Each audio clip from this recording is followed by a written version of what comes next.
Welcome to the My Rules Are Better podcast. I'm Tom Barbalet.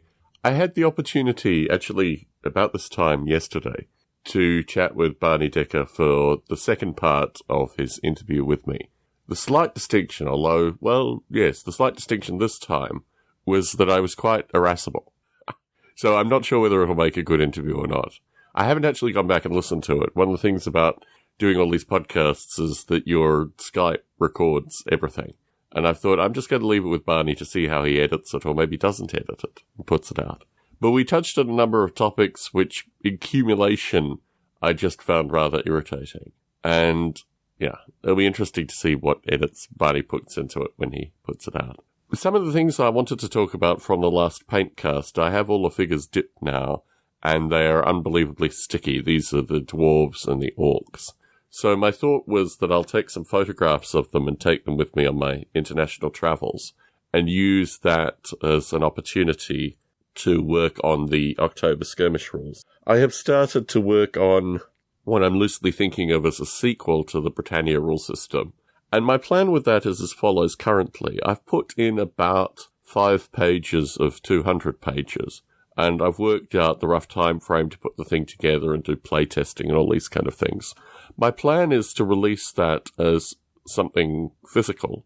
And if folks are interested in owning the physical thing, then they can pick it up through probably Lulu or potentially CreateSpace. And then just talk about some of the rules through this podcast.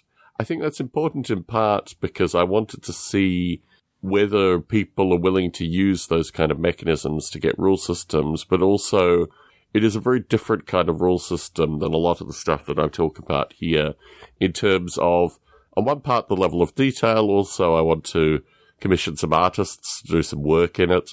So I want to have something which is more in line with something that you might get on Kickstarter, for example, rather than just an evolving set of free rules. And what interests me with the Britannia sequel, and I have a name and everything already picked out for it, is the notion of like long-form RPG content in it. So it'll be distinctly different than the rules dynamics and the other things that I'm discussing in this podcast, but it will have some interesting rules dynamics. So stay tuned for that. My hope is that I'll be able to put in some serious work while I'm in Australia, various points where I'm just relaxing, various places. Maybe, maybe not. And I'll use this time to solidify a bunch of stuff within those rules. I'm also going to use this time to finish the fictional Just Plain Chaos book to a state where I'll be able to get it to the fellow to do the audiobook. That's an interesting goal. I worked on this last time I was traveling, and part of that is because it relates to elements from those locations. I mean, not directly from the locations, but just being in this part of the world, or being in the part of the world that I'll be in, makes me think more about the stuff that's in the book. So we'll see how that comes together. But yeah, it was an interesting conversation with Barney Decker. I wanted to give some discussion to a variety of things that I haven't actually talked about in this podcast. And one of the points that I wanted to make through the recording with Barney, which I think I made, was that the intellectual property that large companies create, like Games Workshop, what have you, the miniatures, these things, are separate from the rule systems that they create. And while I love certain miniature lines and certain periods of time in Games Workshop, I may not like the rule systems specifically that came out with them. And the notion of the individual, the person who, is not a formal rules creator, not formally blessed by these companies, coming up with their own rules within it, I think is a central theme through this particular recording.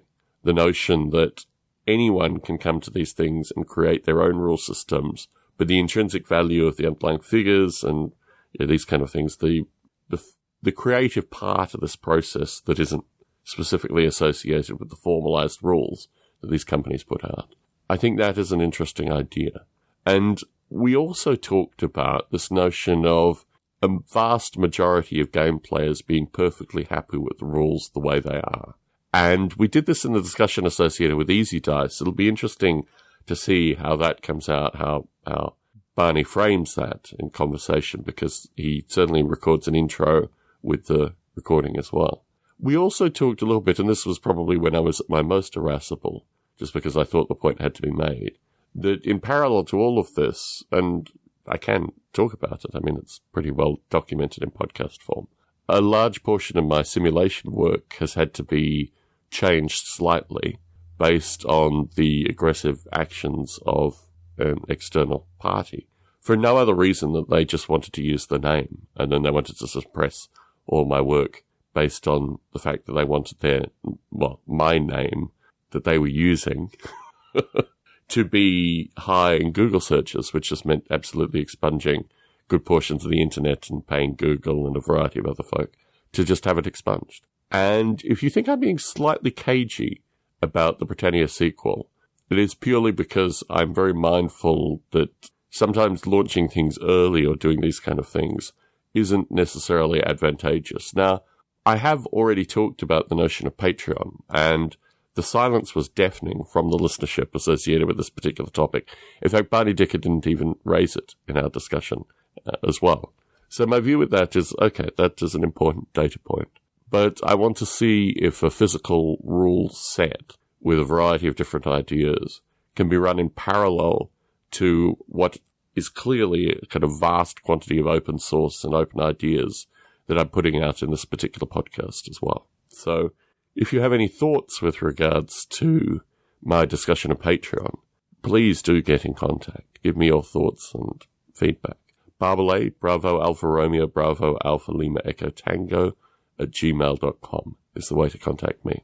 My suspicion is that this might be the last recording prior to my travels. So I want to thank everyone for listening to this particular podcast. There are a variety of ways to say have a great end of year period and a wonderful 2020.